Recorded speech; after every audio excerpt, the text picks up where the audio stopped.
नमस्कार दोस्तों, मैं रेखा देवी अपने चैनल पर आपका स्वागत करती हूँ। तो आज का मेरा विषय है कर्म, भाग्य और बुद्धि में सबसे बड़ा कौन।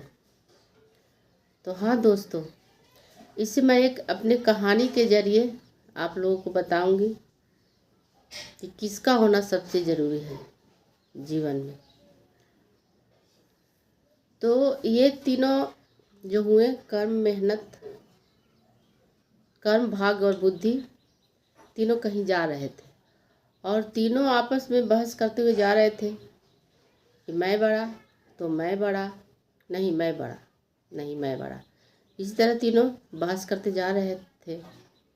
तो उसी रास्ते से जो स्वर्ग के नारद मुनि जी हैं ना, वो जा रहे थे। तो उनके पास आए और बोले, क्या हुआ भाई, तीनों क्यों बहस करते जा रहे हो, झगड़ा करते जा रहे हो रास्ते में। तो देखिए ना, कर्म कहता है कि मैं बड़ा, तो भाग्य कहता है कि मैं बड़ा, और बुद्धि कहता है कि मैं बड़ा। तो आप ही बताइए कि कौन बड़ा।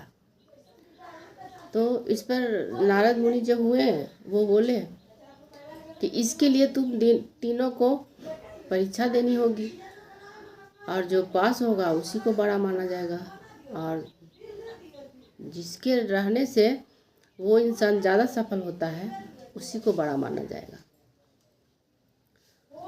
तो तीनों तैयार हो गया कि ठीक है, हम परीक्षा देने के लिए तैयार हैं। तो नारद जी बोले कि धरती पर किसी मनुष्य में तीनों एक एक करके 7 दिन तक रहना और देखना कि किससे उस मनुष्य को सबसे ज़्यादा फायदा मिलता है। तो ठीक है, तो तीनों चल दिए धरती की ओर। तो धरती पर उतरते उतरते उन्हें एक जंगल मिलता है। तो वो जंगल में उतरते हैं तीनों। तो एक लकड़हारा को लकड़ी काटते हुए तीनों देखते हैं। तो वो बोले कि चलो इसी से हम लोग चेक करके देखते हैं कि किसके रहने से इसको ज़्यादा फायदा होता है। तो ठीक है, पहले कर्म बोला कि पहले मैं जाऊंगा। तो ठीक है भाई, जाओ। तो कर्म वो लकड़ी काट रहा था, लकड़हारा, तो उसके शरीर में प्रवेश कर जाता है, घुस जाता है। तो कर्म क्या करता है कि वो पिछला जितना लकड़ी काटता था उससे ज़्यादा वो लकड़ी कटवाता है उससे।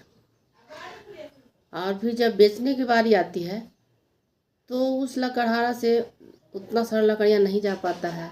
उसको जितना रोज़ का आदत था उतना ही लकड़ी जाकर वो बेचता है। यानी कि ज़्यादा लकड़ी काटने से उसे कुछ फ़ायदा नहीं हुआ। जो ज़्यादा काटता उसे उसी जंगल में छोड़ देता और डेली जितना बेचता था उतना ही बेचा। तो इसी तरह वो आगे कुछ विकास नहीं कर पाया।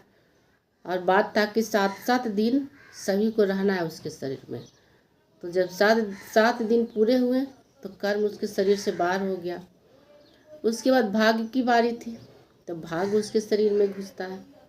तो भाग्य क्या करता है कि जब वो लकड़हारा लकड़ियाँ काटने जाता है तो उसे एक हीरे, सोने, चांदी के बंडल, पोटली उसको मिलवा देता है। रास्ते में गिरा हुआ उसे मिल जाता है। तो वो लकड़हारा क्या करता है कि उस गहने को बेचकर और ढेर सारा धन प्राप्त कर लेता है। और जब इतना सारा धन आने के बाद भी जब वो आता है तो वो बिल्कुल आलसी हो जाता है और फिजूल खर्ची, इधर उधर रुपये खूब उड़ाने लगता है। और अंत में वो फिर उसी दशा में आ जाता है।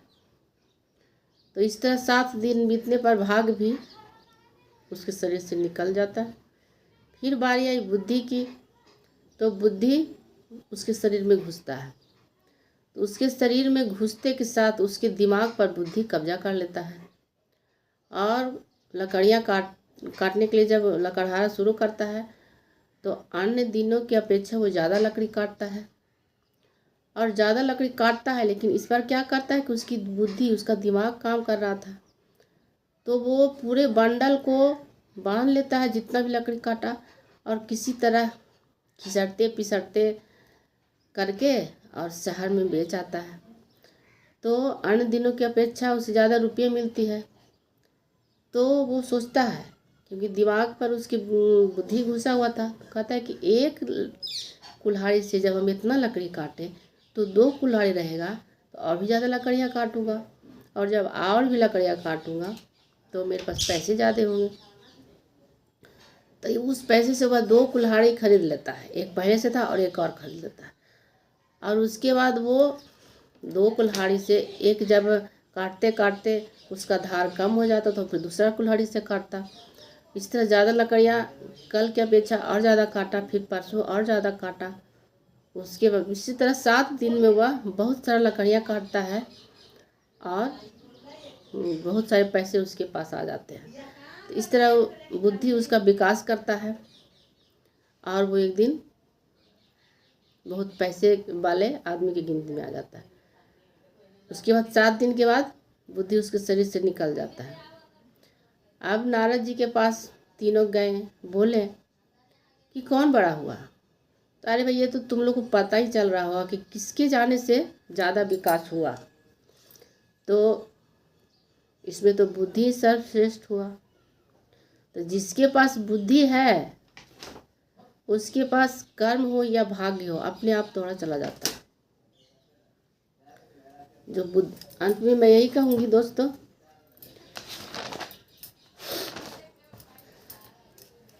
कि जो मनुष्य इस जीवन रूपी गाड़ी को, अच्छे कर्म, अपनी बुद्धि को सही रास्ते से इस्तेमाल करते हुए आगे बढ़ते हैं, उनका भाग्य और उनके जीवन में कभी भी धन और विकास की कमी नहीं होती। तो आज के लिए बस इतना ही दोस्तों। ये वीडियो आप लोगों को कैसी लगी ज़रूर बताइएगा। और वीडियो बनाने में बहुत मेहनत लगता है दोस्तों। प्लीज़ लाइक कीजिएगा, सब्सक्राइब कीजिएगा। नमस्कार दोस्तों।